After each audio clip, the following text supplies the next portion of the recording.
ஆண்டவராக இயேசு கிறிஸ்துவின் நாமத்தில் என் அன்பின் வாழ்த்துக்கள். இந்த காலை ஆராதனையில் உங்களை சந்திப்பதில் மகிழ்ச்சி அடைகிறேன். இன்றைக்கு நம்முடைய தியானத்திற்காக நாம் தெரிந்து கொள்கிற வேத வசனம் அப்போஸ்தலர் நடவடிக்கைகள் புஸ்தகம் 4 அதிகாரம் 30-31 திருவசனம்.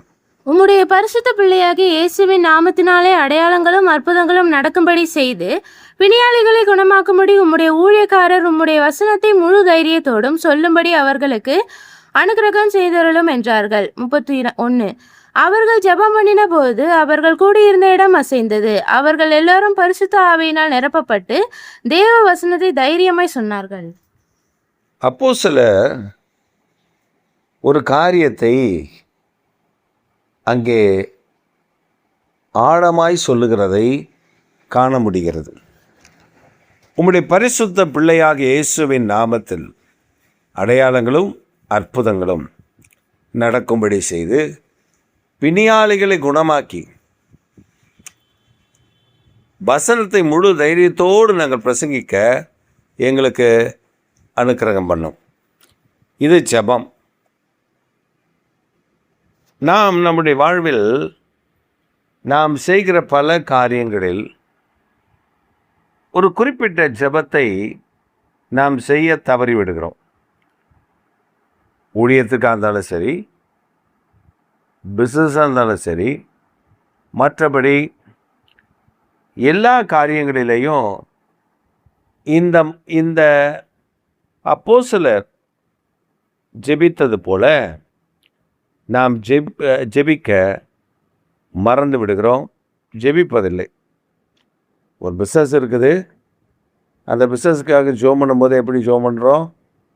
ஆண்டவரே என் பிஸ்னஸ் ஆசீர்வதிங்க, பலுகி பெருக பண்ணுங்க, அப்படி தான் சொல்கிறோம். ஆனால் குமாரனில் பிதா மகிமைப்படும்படி இந்த பிஸ்னஸை நீர் எங்களுக்கு ஆசீர்வாதமாக்கி தாரும். அது மாத்திரமல்ல, உண்மையும் உத்தமமாய் நாங்கள் இதில் நீதியை நிறைவேற்ற நீர் எங்களுக்கு கிருபை பாராட்டும்.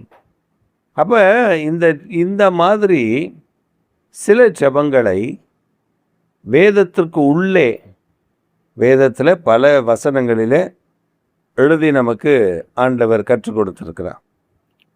அப்போ இன்றைக்கு ஆண்டவர் நம்ம இடத்துல பேச விரும்புகிறதும் இந்த பரிசுத்த பிள்ளையாகிய இயேசுவின் நாமத்தில் அடையாளங்களும் அற்புதங்களும் நடந்துச்சா? இதை கர்த்தர் ஜெபத்தை கேட்டாரா? இந்த ஜெபத்துக்கு பதில் கிடைத்ததா? அப்படின்னா கிடைத்தது. இந்த ஜெபத்திற்கு ஆண்டவர் பதிலை அடுத்த அதிகாரத்திலேயே கொடுத்து விட்டார். அப்போஸ்தலர் 5 அதிகாரத்தில் நீங்கள் வாசிப்பீர்களானால் அந்த 5 அதிகாரம் 12 வசனம் 10, 11, 12 இந்த வசனங்களை வாசித்தால் அதில் பரிசுத்த பிள்ளையாக இயேசுவின் நாமத்தில் அடையாளங்களும் அற்புதங்களும் நடந்தது என்று சொல்லப்பட்டிருக்கு. அப்போ நம்முடைய வாழ்வில் அற்புதங்களையும் அடையாளங்களையும் செய்கிற கர்த்தருடைய கிருபை, கர்த்தருடைய தயவை சார்ந்து ஜெபிக்கிறவர்களாக இருக்கணும். முதல் அற்புதங்களும் அடையாளங்களும் யாருடைய நாமத்தில்? இயேசு கிறிஸ்துவின் நாமத்தில். இப்போ இந்த இயேசு கிறிஸ்துவின் நாமத்தில் அற்புத அடையாளங்கள் மட்டும்தான் நடக்குமா? பிணியாளிகளை குணமாக்க முடியும். இப்போ பிணியாளிகளை மட்டும்தான் குணமாக்க முடியுமா? வசனத்தை முழு தைரியத்தோடு போதிக்க முடியும். வசனத்தை முழு தைரியத்தோடு மட்டும்தான் போதிக்க முடியுமா? அப்படின்னா இல்லை. இயேசுவின் நாமத்தில் துரைத்தனங்களையும் அதிகாரங்களையும் உறிந்து கொண்டு வெளியரங்கமான கோலமாக்கி அவைகளின் மேல் சிலுவையில் வெற்றி சிறந்தார். இயேசு பவர்ஸ் அண்ட் பிரின்சிபலிட்டிஸ் இவைகள் மேல் அவர் சிலுவையில் வெற்றி சிறந்தார் என்று கொலோசியர் 2:15 சொல்லப்பட்டிருக்கு. அப்போ நாம் இயேசுவின் நாமத்தில் அடையாளங்களும் அற்புதங்களும் மாத்திரமல்ல, பிணியாளிகளை குணமாக்குறது மாத்திரமல்ல, வசனத்தை முழு தைரியத்தோடு பிரசங்கிக்கிறது மாத்திரமல்ல, அந்தகார வல்லமைகள், அதிகாரங்கள், துன்மார்க்கனுடைய கிரியைகளை அழிக்கும்படி கர்த்தர் துரைத்தனங்களையும் அதிகாரங்களையும் அதெல்லாம் ஆண்டவர் உரிந்து கொண்டு சிலுவையில் வெற்றி சிறந்தாராம். நாமும் ஜெயம் எடுக்க முடியும். நாம் சில நேரத்தில் என்ன பண்ணுவோன்னா பயப்படுவோம். எதை பார்த்து பயப்படுறோம்? இப்போ ஒரு ஒரு ஒரு ஒரு வீடு இருக்குது, ஒரு கடை இருக்குது, ஒரு கம்பெனி இருக்குது. அந்த கம்பெனிக்கு முன்பாக ஒரு எலுமிச்சம்பழமோ ஏதாவது ஒன்று இருந்தால் நம்ம போகும்போது நம்முடைய கண்ணில் பட்டுருச்சுன்னா உடனே பயந்து நடுங்கிடுவோம். ஒரு பயம் நம்மை பிடிக்கும். ஐயோ, இதுலேருந்து எப்படி நான் காப்பாற்றப்பட போகிறேன், இது என்னை அழிச்சிருமே அப்படின்னு நம்ம நினைப்போம். ஒரு சமயம் நாங்கள் ஆராதனை நடத்துகிற அந்த இடத்தில், அப்போ அது கொட்டகை, அந்த இடம் வந்து ஒரு ஹட் மட்டும் போட்டிருந்தோம். அதில் வேலியெல்லாம் கிடையாது, காம்பவுண்டு கிடையாது. அப்போ நாங்கள் எங்கள் வீட்டிலேருந்து கிளம்பி அங்கே போனால் வெளியில் அந்த சர்ச்சுக்குள்ளே வந்து தரை போட, சர்ச்சுக்குள்ளே ஒரு சின்னதாக ஒரு கட்டை, அந்த கொட்டகைக்குள்ளே கட்டை ஒரு தரை போடுறதுக்கு கொஞ்சம் மணல் இறக்கியிருந்தோம். அந்த மணலில் ஒரே புகை. அப்போ வந்து ஒரு குச்சி எடுத்து நோண்டி பார்த்தா மந்திரம் பண்ணி அதில் வச்சு அப்போ தான் ஏற்றிருக்காங்க. நாங்கள் வர்றதை பார்த்துட்டு மண்ணை போட்டு மூடிட்டு ஓடிட்டாங்க. நமக்கு பயம் வருமா வராதா? வரக்கூடாது. ஏன்னா சர்வ வல்லவரை நீங்களும் நானும் ஆராதிக்கிறோம். எப்படி பயம் வரலாம்? வேறு நாங்கள் ஒன்றுமே பண்ணலை, கதவு கூட திறக்கலை, சர்ச்சுடைய கதவு கூட திறக்கலை. குடிக்க தண்ணி பாட்டில் எடுத்துகிட்டு போயிருந்தோம். அந்த பாட்டிலில் கையை வச்சு ஜெபம் பண்ணி அதில் தண்ணியை ஊற்றிட்டு நாங்கள் உள்ளே போனோம். அப்போ இயேசுவின் நாமத்தில் இந்த அந்தகாரங்கள் எல்லாம் அழிக்கப்பட்டு ஜெயம் கொடுக்கிற தேவன் நம்மோடு கூட இருக்கிறார் என்கிற அந்த விசுவாசம் நமக்கு இருக்கணும். சிலர் வந்து பயந்து சொல்லுவாங்க, அவன் எனக்கு விரோதமாக இதை பண்ணிட்டான் பாஸ்டர், அவன் அதை பண்ணிட்டான் பாஸ்டர், இவன் இதை பண்ணிட்டான் பாஸ்டர், எங்களுக்கு விரோதமாக அதை பண்ணுறாங்க, செய்கிறாங்க, இப்படி செய்கிறாங்க, அப்படி செய்கிறாங்க.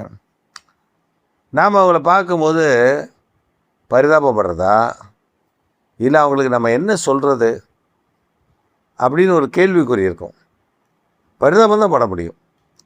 இயேசு கிறிஸ்துவை சொந்த ரட்சகரை அறிந்து கொண்ட ஜனங்க இயேசுவின் நாமத்தில் அடையாளங்கள் அற்புதங்களும் நடப்பிக்கக்கூடிய தன்மையும் திறமையும் வாய்ந்தவர்களாக இருக்க வேண்டும்.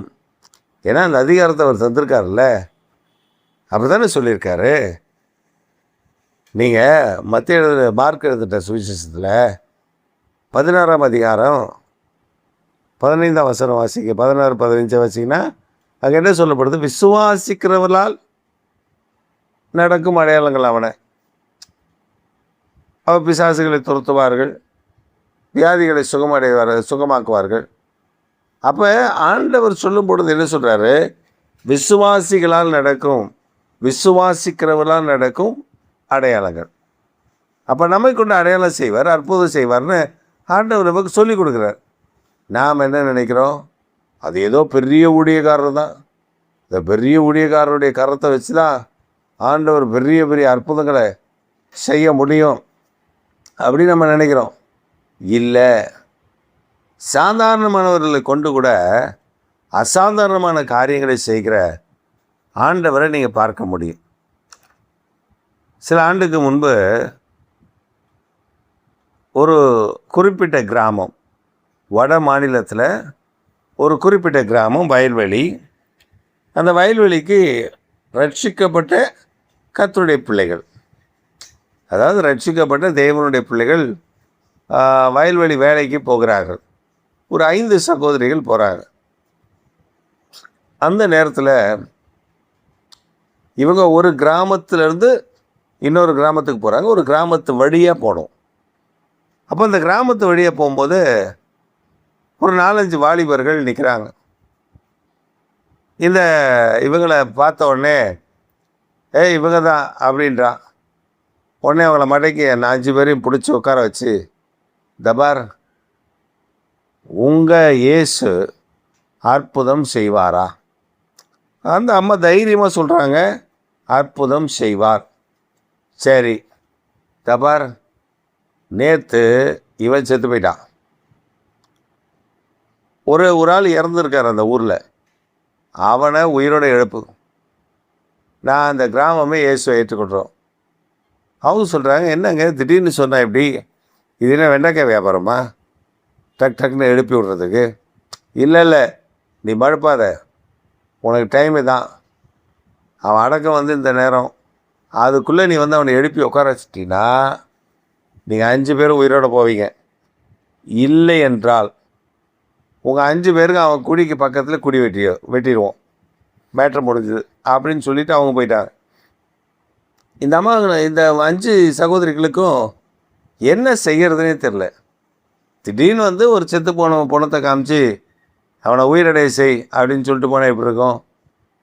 அப்போ இவங்க பயம் ஒரு பக்கம். ஏன்னா அவன் என்ன சொல்லியிருக்கான், கொன்றுவேன் அப்படின்ட்டு இருக்கான். ஒரு பக்கம் பயம், இன்னொரு பக்கம் நாம் ஆராதிக்கிற தேவன் அற்புதம் செய்வார்ல, அது ஏன் அற்புதம் செய்ய மாட்டார் அப்படின்ட்டு ஜெபிக்க ஆரம்பித்தாங்க அந்த 5 சகோதரிகள். ஜெபிக்க ஜெபிக்க ஜெபிக்க ஜெபிக்க ஜெபிக்க நேரம் போகிறது, அற்புதம் நடக்கலை. அந்த வாலிபர்கள் மறுபடியும் சொல்கிறாங்க, டைமை பார்த்துக்கோ, இன்னும் கொஞ்சம் நேரம் தான், அவன் சடங்கு எல்லாம் ரெடி ஆயிடுச்சு, உனக்கு உன் மேட்ரு முடிஞ்சுது அப்படின்னு சொல்லி இவளை மிரட்டி விட்டு போகிறார்கள். ஏன்னா வட மாநிலத்தில் இது சகஜம், வெட்டி கொள்றதெல்லாம் சகஜம், வெட்டி கொண்டு போய் புதைக்கிறதெல்லாம் சகஜம். அப்போ அந்த ஜனங்கள் ஜெபிக்கிறாங்க, உண்மையாக ஜெபம் பண்ணிகிட்டே இருக்காங்க. திடீர்னு ஒரு வல்லமை இறங்கி அந்த மரித்து போனவன் ஏஞ்சி உக்காண்டான். அந்த வாலிபர்களுக்கு பயங்கர ஆச்சரியம். இவங்களை எப்படியாவது இந்த 5 பேரையும் கொன்றலாம் அப்படின்னு நினச்சா செத்து போன உயிரோடு எழுப்பிட்டாங்க. நடக்காதுன்னு இவங்க நினச்சாங்க, ஆனால் நடக்க பண்ணின கர்த்தர் உயிரோடு கூட இருக்கிறார். இதுதான் உண்மை. அப்புறம் அதுக்கப்புறம் பார்த்திங்கன்னா அந்த முழு கிராமமும் இயேசுவை இரட்சகராக அறிந்து கொண்டு பின்பற்ற ஆரம்பித்தது. இன்றைக்கும் அப்படி தான். இன்றைக்கும் நம்முடைய வாழ்வில் இயேசு கிறிஸ்து அற்புத அடையாளங்களை மாத்திரமல்ல, பரிசுத்த பிள்ளையாக இயேசுவின் நாமத்தில் அற்புத அடையாளங்களும் பிணியாளிகளை குணமாக்குறதும் நடக்குது. அங்கொன்று இங்கொன்று நடக்கத்தான் செய்யுது. ஏன் எல்லாருக்கும் நடக்கலை? ஏன் எல்லா இடத்துலையும் நடக்கலை? ஏன் எல்லா இடத்துலையும் அற்புதம் நடக்கலை? ஏன் எல்லா இடத்துலையும் ஆச்சரியமான காரியங்களை கர்த்தர் செய்யலை அப்படின்னா இடம் கொடுக்கல, அவ்வளோதான். நாம் ஆண்டவர் நமக்கு காரியங்களை நடப்பிக்கும்படி அற்புதங்களையும் அடையாளங்களையும் ஆச்சரியமான காரியங்களை நடப்பிக்கும்படி நாம் அவருக்கு இடம் கொடுத்திருந்தால், இப்போ நம்ம ஒரு இடம் கொடுக்குறோம் பார்த்தீங்களா, இடம் கொடுத்திருந்தால் ஆவியானவர் பெரிதும் பலத்ததுமான கிரியைகளை அவர் செய்ய வல்லமையுடையவர், மகத்துவமானவர். அதில் நம்ம மறந்துடக்கூடாது. 2வது ஆண்டவர் சொல்லியிருக்காரு, அந்த அப்போஸ்தலரில் வாசிக்கும் பொழுது 4:30 வாசிக்கும் பொழுது மிக தெளிவாக மிக அழகாக சொல்லியிருக்கிறாரு, வசனத்தை முழு தைரியத்தோடு பிரசங்கிக்க கிருபை தாங்க. நாம் இந்த நாட்களில் வசனத்தை முழு தைரியத்தோடு பிரசங்கிக்கிறோமா அப்படின்னா இல்லை என்று தான் அர்த்தம். முழு தைரியத்தோடு பிரசங்கிக்கிறதுனா அற்புதங்களும் அடையாளங்களும் எங்கேனாலும் ஆண்டவர் செய்யணும். ஏதோ அன்றைக்கு மாத்திர தேவன் அல்ல, ஏதோ அன்றைக்கு மாத்திரம் அவர் ஆளுகை செய்கிற கர்த்தர் அல்ல, இன்றைக்கும் அவர் ஆளுகை செய்கிற தேவன், இன்றைக்கு ஜீவாதிபதியாக இருக்கிறவர், இன்றைக்கு ஜீவனுள்ள கர்த்தராக இருக்கிறவர். அதனால் இந்த செய்தியை கேட்டுக்கொண்டிருக்கிற அருமையான கர்த்தருடைய பிள்ளையே, உங்களுடைய கரத்தினால அற்புதங்களும் அடையாளங்களும் செய்ய அவர் ஆயத்தம் உள்ளவராக இருக்கிறார். நாம் தான் நேரத்தை, காலத்தை, சமயத்தை வீணாக்கி கொண்டிருக்கிறோம். நேரம், காலம், சமயம், இந்த மூன்றையும் ஒருமித்து பார்த்து அதை செயல்பாற்றினால் பலரை நாம் குணமாக்க முடியும். நாம் அவளை குணமாக்கத்தான் அழைத்திருக்கிறார். குணத்தை கட்டளையிடத்தான் கர்த்தராகிய தேவன் நம்மை தெரிந்தெடுத்திருக்கிறார், அழைத்திருக்கிறார். ஆனால் நாம் அதை செய்கிறோமா, அதை நடப்பிக்கிறோமா அப்படின்னா இல்லை என்று தான் அர்த்தம். அப்போ நாம் அதை செயலாற்றும்படி, உண்மையாய் கர்த்தரை பின்பற்றி நடக்கும்படி, உண்மையாய் அந்த வசனங்களை கை கொண்டு நடக்கும்படி கர்த்தர் நமக்கு கிருபையும் இரக்கமும் தயவும் மனதிற்கும் தந்தருளுவார். அப்போ நம்ம அதை இழந்துடக்கூடாது. பரிசுத்த ஆவியானவர் நமக்குள்ளே இருக்கும்பொழுது பலனடைகிறோம். பரிசுத்த ஆவியானவர் இருக்கும்போது தான் குணமாக்குற வல்லமை நமக்குள்ளே புறப்படும். பரிசுத்த ஆவியானவர் இயேசு கிறிஸ்துவின் சிந்தையை நமக்குள்ளே கட்டளையிடும்படி விரும்புகிறார். கிறிஸ்து இயேசுவுள்ள சிந்தை என்ன? கிறிஸ்துவின் சிந்தை நமக்குள்ளே வெளிப்பட்டு நாம் அற்புதங்களையும் அடையாளங்களையும் ஆச்சரியமான தம்முடைய நாமத்தை மகிமைப்படுத்துகிற கர்த்தருடைய பிள்ளைகளாய் காணப்பட ஆண்டவர் அனுக்கிரகம் செய்வார். இந்த காலை வேளையில் நம்முடைய தியானம், நம்முடைய யோசனை, கர்த்தர் நம்மை கொண்டு அற்புதங்களை அடையாளங்களை செய்வார் என்பது தான் உண்மை. அதை மறந்துடக்கூடாது. ஆண்டவர் பெரிய காரியங்களை செய்ய அவர் ஆயத்தம் உள்ளவராக இருக்கிறார். ஜெபிப்போம். எங்கள் சர்வ வல்லமுள்ள தேவனே, எங்கள் நித்திய பிதாவே, அந்த காலை வேளைக்காக நாங்கள் உமக்கு நன்றி சொல்லுகிறோம். குமாரனாகிய இயேசுவின் நாமத்தில் உடைய பாதத்தில் வருகிறோம். தேவனாகி கர்த்தர் நீர் பலத்த பெரிய கிரிகளை செய்ய போதுமானவராக இருப்பதற்காக நாங்கள் துதிக்கிறோம். தேவ தயவு, தேவனுடைய அனுக்கிரக, தேவனுடைய கிருபை வெளிப்பட பண்ண வேண்டும் என்று நாங்கள் ஜெபிக்கிறோம். தாழ்த்தி வெறுமையாக ஒப்பு கொடுக்கிறோம். இயேசு கிறிஸ்துவின் நாமத்தில் ஜெபிக்கிறோம் எங்கள் ஜீவனுள்ள நல்ல பிதாவே. ஆமேன், ஆமேன். என் ஆத்துமாவே கர்த்தரை ஸ்தோத்திரி, என் முழுலமே பரிசுத்தமுள்ள நாமத்தை ஸ்தோத்திரி. என் ஆத்துமாவே கர்த்தரை ஸ்தோத்திரி, கர்த்தர் செய்த சகல உபகாரங்களையும் என்றும் மறவாதே. ஆமேன், ஆமேன்.